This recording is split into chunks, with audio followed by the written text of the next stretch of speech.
So the Indiana Pacers, they traded Paul George away. They did not get a first-round pick in the move. They locked themselves into Victor Oladipo's contract, which is kind of ironic for me to say because I was talking about an Oladipo to these guys trade for Paul George. Maybe I went a little too far with that one, but I also thought they would at least get a first-round pick in the trade as well, so there's that for you. But we can just look at Indiana now and just, what do they do? Where are they going moving forward? Well, I think when we look at some of the offseason moves they made, getting guys like Corey Joseph and Darren Collison and Oladipo, of course, I think they're trying to be like respectfully bad this season. Because when you look at some of their guys, they actually have a decent crop of NBA players on their team. They have Corey Joseph, Darren Collison, Victor Oladipo, Bojan Bogdanovic, Thad Young, Miles Turner, Glenn Robinson III. Like, those are actual players who can play real rotation minutes for teams. So I do think this season will be kind of rough when it comes to scoring for Indiana, but I guess if we look to the future, is there anybody on this roster who can be a real franchise piece for them? They might be betting on Victor Oladipo being that guy. I don't think he is that guy. Oladipo, up to this point, he hasn't really taken off at any one thing, really. Defensively, I think his reputation is a little higher than what he actually is. He's a good defensive player, don't get me wrong. I don't think he's one of the top 12 or 15 or whatever perimeter defenders in the NBA. Offensively, I mean, his three-pointer, he got to 36% this previous year with 5 attempts a game, which is nice, but it's nothing to go crazy over. His playmaking, he got, 4 assists a game his first 2 years in the NBA, really his first 3 years. Of course, he was playing next to Westbrook this previous season, so his ball handling was not going to be as frequent. So maybe that can become a thing for him in Indiana. His scoring, I think he's kind of capped out as a scorer. I don't see the guy averaging much more than 16 points a game. But still, Oladipo he just seems like a nice player, which is fine. But he's kind of your best player at this moment, depending on what Miles Turner does this season. And as a result, I don't really know what you're doing with your future in Indiana. So now I can get to Miles Turner. He's going to shoot the ball 1,000,000 times this season. I think I'm going to run as many pick and rolls and pick and pops with him as I possibly can if I'm the head coach of this team.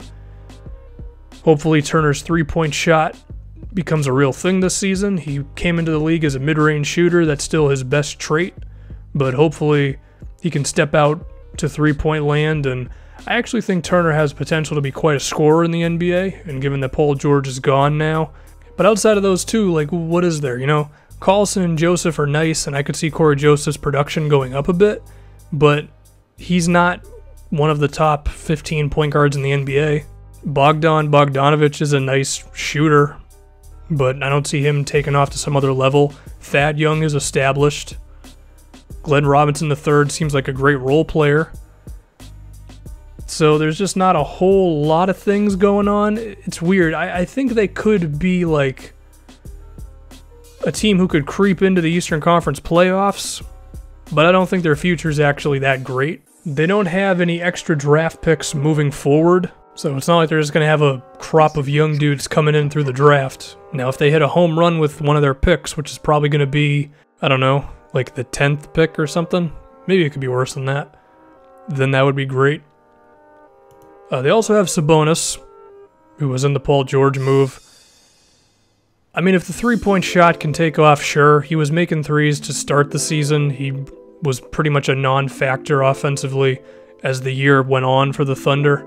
He's just going to have to get better at that. If he can become some defensive player / three-point shooter, then great. But, I mean, I'm not exactly holding out for that one to happen. I guess what I'm getting at with the Pacers is they're not going to be that good, but I don't think they're going to be god-awful. And as a result, they're not going to get a draft pick that's high enough to where they can really be excited about the dude they're going to get. And then as a result, you're hoping that either Miles Turner or Victor Oladipo can ascend to some star status. I'd give Turner more of a chance than Oladipo, but even then, I don't think Miles Turner is going to become some dude who's going to lead you to like conference finals runs either. So their best bet would probably be just to tank. Now, the one tank thing that they do have going for them is that Nate McMillan sucks. Okay? Through playing Monte Ellis a whole bunch of minutes, running offense through Monte Ellis, general uncreative offense. And when you combine that with a whole bunch of dudes who don't really put up that many points, you could still be pretty bad. And that's the one thing you got going for you if you're the Pacers right now. So hopefully you could just end up with a super high pick, get who I would hope to be like an actual star. Because if we look at Miles Turner in his absolute best case scenario, he's probably a number 2 guy who puts up a lot of points, which is awesome. It's great to have on your team, but you need the number 1 dude, and you know, you get that number 1 dude through the draft, of course. So if I was the Pacers, I would urge, like, if someone wants Thad Young, try to trade him for a first. He might be the one trade piece they really have. I don't think anyone's going to want Victor Oladipo at this point. Just given his contract, he's not a bad player. Maybe someone would take Al Jefferson. You wouldn't get a first. You might get a second or 2 seconds maybe, but that's about it. Lance Stephenson's interesting. Maybe he's kind of good for you, and then you could trade him for something. Maybe you keep him just because. I've heard rumors about them wanting him to be the point guard or something, which, like, that is full-on tank. Which, if you're going to do that, then congratulations. I applaud you for that one. Whatever. They got a tank. The roster is a little scary because it might be a little too good. But at the same time, I think it could all work itself out. They could end up with a super high pick, and then hopefully they get a guy who they can really build around. Why the hell didn't they get a first-round pick in the Paul George trade?